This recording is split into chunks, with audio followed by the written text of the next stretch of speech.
ABP Ganga, खबर आपकी, जुबान आपकी।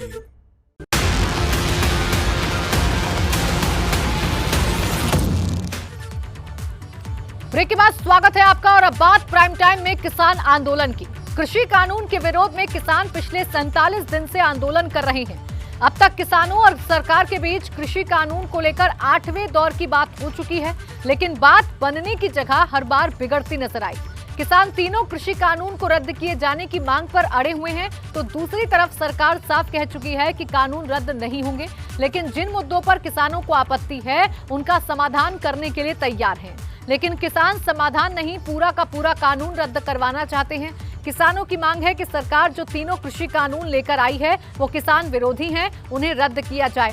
दूसरी तरफ सरकार दलील दे रही है कि जो कानून लेकर आई है वो किसानों के हित के लिए है। 2022 तक किसानों की दोगुनी आय का जो वादा किया है वो इसी कानून के तहत पूरा होगा, लेकिन किसानों को ये बात समझ से परे लग रही है। किसानों का कहना है कि जब उन्होंने ये कानून मांगा ही नहीं था तो सरकार ये क्यों लेकर आई। अब सरकार और किसानों के बीच अगली बैठक 15 जनवरी को होनी है, लेकिन उससे पहले आज सुप्रीम कोर्ट में किसान आंदोलन को लेकर सुनवाई हुई। क्या अदालत ने कहा, क्या सरकार की तरफ से दलील दी गई और क्या किसानों ने कहा, आज हम सब आपको बताएंगे। क्योंकि जब सरकार और किसानों के बीच 8 दौर की वार्ता में बात नहीं बन पाई, तब सुप्रीम कोर्ट में हुई सुनवाई और सीजेआई की टिप्पणी आने वाले दिनों में किसान आंदोलन के लिए और कृषि कानून के लिए निर्णायक साबित हो सकती है।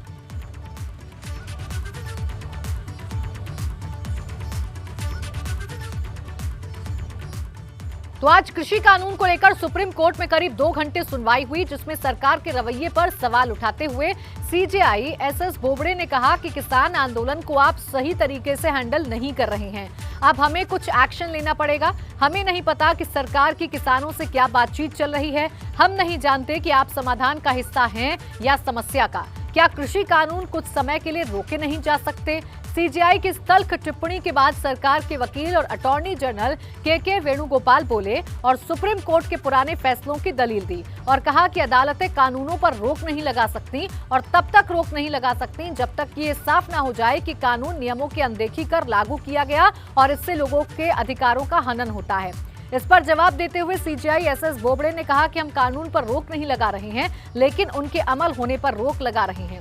इस पर अटॉर्नी जनरल ने सवाल किया कि कोर्ट किन हिस्सों के अमल होने पर रोक लगाएगी। सीजेआई ने जवाब दिया कि इस बात को हम दोहराना नहीं चाहते, लेकिन कोर्ट कानून पर रोक नहीं लगा रहा है। थोड़ी देर बाद सॉलिसिटर जनरल तुषार मेहता ने कहा, सरकार किसानों की समस्याओं की हर पहलू से विचार कर रही है। आपका ये कहना कि सरकार मामले को ठीक से हैंडल नहीं कर रही बहुत कठोर टिप्पणी है। इस पर सीजेआई ने कहा कि ये तो आज की सुनवाई में हमारी ओर से दिया गया सबसे तथ्यपूर्ण बयान है। कई लोग सुसाइड कर चुके हैं, बुजुर्ग और महिलाएं आंदोलन में शामिल हैं। आखिर चल क्या रहा है? कृषि कानूनों को अच्छा बताने वाली एक भी अर्जी नहीं आई, जिसके बाद अटॉर्नी जनरल के वेणुगोपाल ने कोर्ट से और समय मांगा तो चीफ जस्टिस ने कहा कि हम आपको लंबा वक्त दे चुके हैं, हमें अब धैर्य पर लेक्चर मत दीजिए।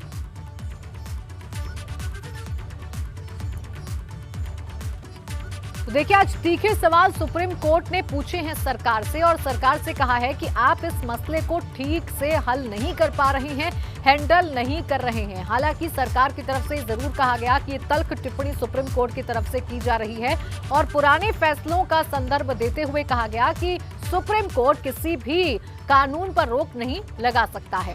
दरअसल आज की सुनवाई में सुप्रीम कोर्ट ने चिंता किसान आंदोलन से भड़कने वाली हिंसा को लेकर भी जताई।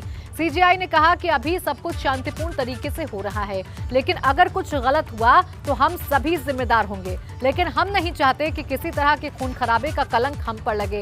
इस दौरान सीजेआई ने कहा कि मैं रिस्क लेकर कहना चाहता हूं कि किसान घरों को लौट जाएं। इसके जवाब में किसानों के वकील दुष्यंत दवे ने कहा, किसानों को रामलीला मैदान जाने की इजाजत मिलनी चाहिए, वो किसी तरह की हिंसा नहीं चाहते। जिसके बाद सीजेआई एसएस बोबड़े ने कहा कि हम एक कमेटी बनाने का प्रपोजल दे रहे हैं, साथ ही अगले आदेश तक कानून लागू नहीं करने का आदेश देने पर भी विचार कर रहे हैं, ताकि कमेटी के सामने बातचीत हो सके, जिसके बाद सीजेआई ने पूर्व chief justice of India RM Lodha को कमेटी का हेड बनाने का सुझाव दिया, जिस पर किसान पक्ष के वकील दुष्यंत दवे ने सहमति जताई। इस पर अटॉर्नी जनरल के वेणुगोपाल ने कहा कि कमेटी के सामने भी किसान अड़ियल रुख अपनाएंगे, कहेंगे कि कानून वापस लो। लेकिन सीजेआई ने अटॉर्नी जनरल को ये कहते हुए चुप करा दिया कि हमें किसानों की समझदारी पर भरोसा है।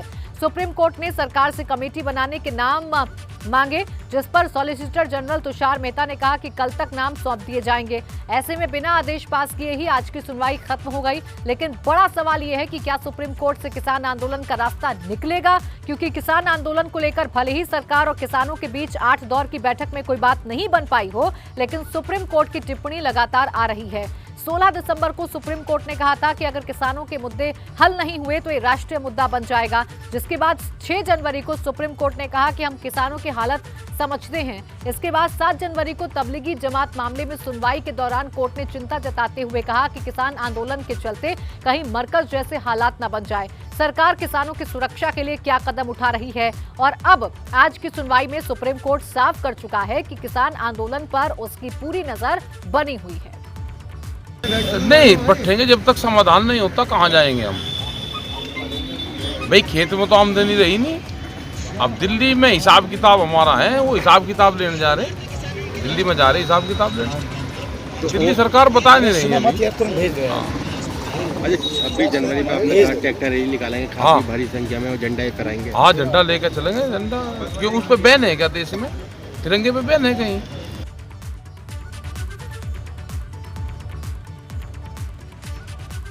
तो एक तरफ सुप्रीम कोर्ट में चल रही है सुनवाई, तो वहीं दूसरी ही तरफ किसानों ने भी रुख साफ कर दिया है।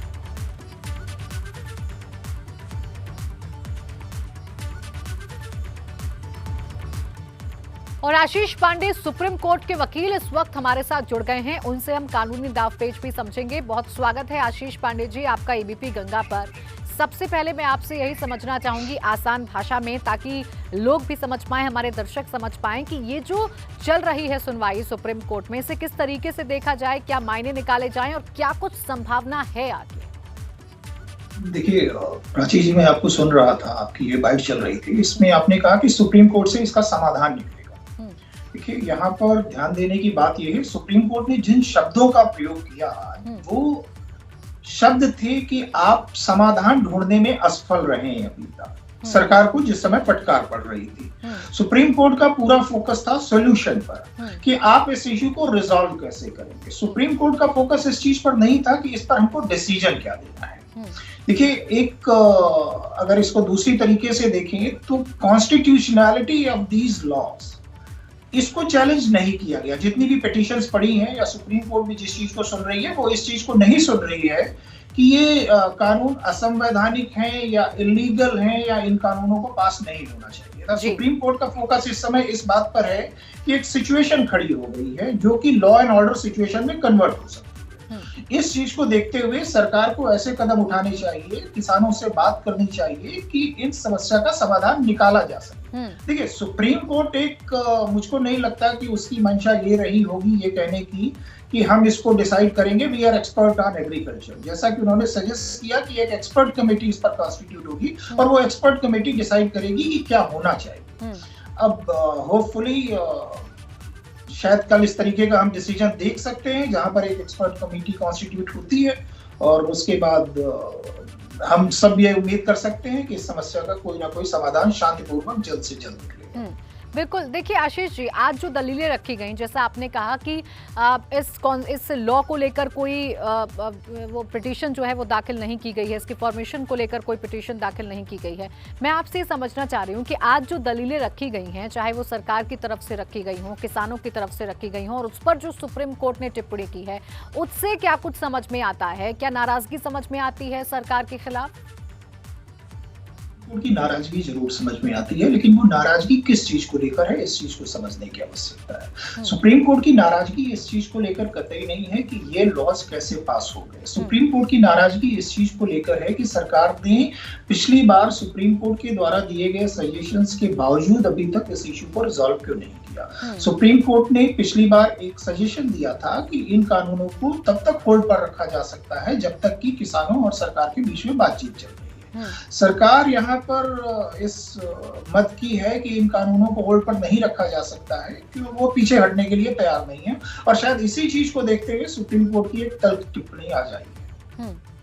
बिल्कुल आशीष जी, ऐसे में जैसा हम अपने दर्शकों को बता रहे थे कि इस कानून पर रोक नहीं लगा रहे हैं, लेकिन कुछ दिन के लिए, कुछ वक्त के लिए शायद इस कानून को रोका जाए, कुछ इस तरीके की टिप्पणी सुप्रीम कोर्ट की तरफ से की गई है, तो क्या ये संभव है? ऐसा क्या हो सकता है? देखिए प्राची जी, हमको इस चीज को समझना चाहिए कि लीगली भी सुप्रीम कोर्ट के सामने वो किस चीजों को डील कर रहा है, किन इश्यूज को डील कर रहा है। एक चुनी गई सरकार है, एक जो हमारी लोकतांत्रिक प्रक्रिया है, संवैधानिक प्रक्रिया है, पार्लियामेंट्री प्रोसीजर है, उसके अकॉर्डिंग एक एक्ट पास किया गया है, 3 एक्ट पास किए गए हैं पार्लियामेंट के द्वारा। अब अगर आप उन एक्ट्स को अनकॉन्स्टिट्यूशनल होने के नाते चैलेंज नहीं करते हैं, तो किन ग्राउंड पर सुप्रीम कोर्ट उन एक्ट्स को स्टे करे, किन ग्राउंड पर ये कहे कि इन एक्ट्स को लागू नहीं होना चाहिए? ये मुझको लगता है सुप्रीम कोर्ट इस सिचुएशन को अवॉइड करना चाह रहा है, और इसलिए ही बार बार ये सजेशन आ रहा है कि सरकार स्वयं ही इन कानूनों को होल्ड पर रख दे तब तक के लिए, जब तक कि किसानों से वार्ता चल रही है, जिससे कि एक कंड्यूसिव एनवायरनमेंट क्रिएट हो सके। बिल्कुल, जहां तक समझ में आ रहा है वो ये कि हिंसक ना हो जाए कुछ, इसीलिए सुप्रीम कोर्ट चिंता जता रहा है और तल्ख टिप्पणी भी कर रहा है। शुक्रिया आपका आशीष जी हमारे साथ जुड़ने के लिए और हमसे बातचीत करने के लिए। तो कृषि कानून के विरोध में किसान 26 नवंबर से आंदोलन कर रहे हैं, लेकिन सरकार और किसानों के बीच बातचीत का दौर इस आंदोलन से पहले से जारी है। पहले दौर की बात 14 अक्टूबर को हुई थी। इसमें कृषि मंत्री नरेंद्र सिंह तोमर की जगह कृषि सचिव आए, लेकिन किसान संगठनों ने मीटिंग का ये कहते हुए बाइकआउट कर दिया कि वो कृषि मंत्री से ही बात करना चाहते हैं। इसके बाद दूसरे दौर की बात हुई 13 नवंबर को, यानी ठीक 1 महीने बाद। इसमें सरकार ने किसानों की बात को माना और इस बार कृषि मंत्री नरेंद्र सिंह तोमर और रेल मंत्री पीयूष गोयल ने किसान संगठनों के साथ मीटिंग की। ये बैठक करीब 7 घंटे चली, लेकिन कोई नतीजा नहीं निकला। दूसरे दौर में बात नहीं बनने के बाद 1 दिसंबर को सरकार और किसानों के बीच तीसरे दौर की बात हुई।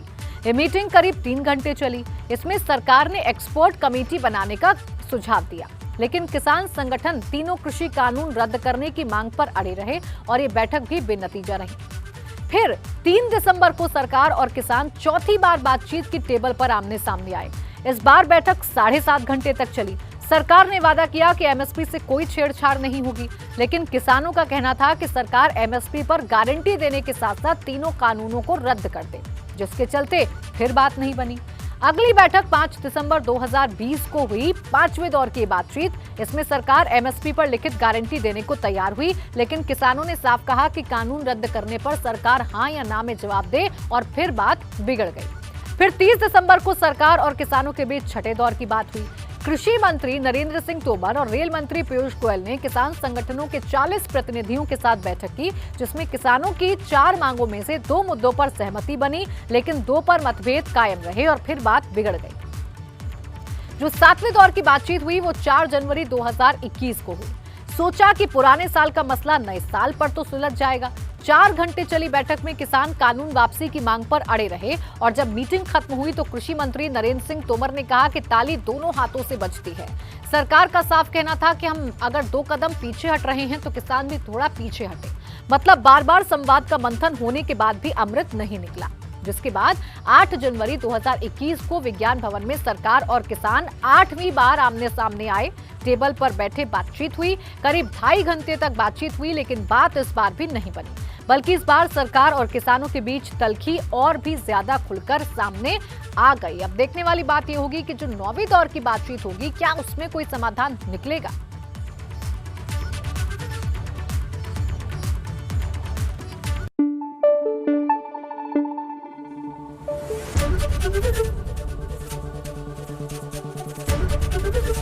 एबीपी गंगा, खबर आपकी, जुबान आपकी।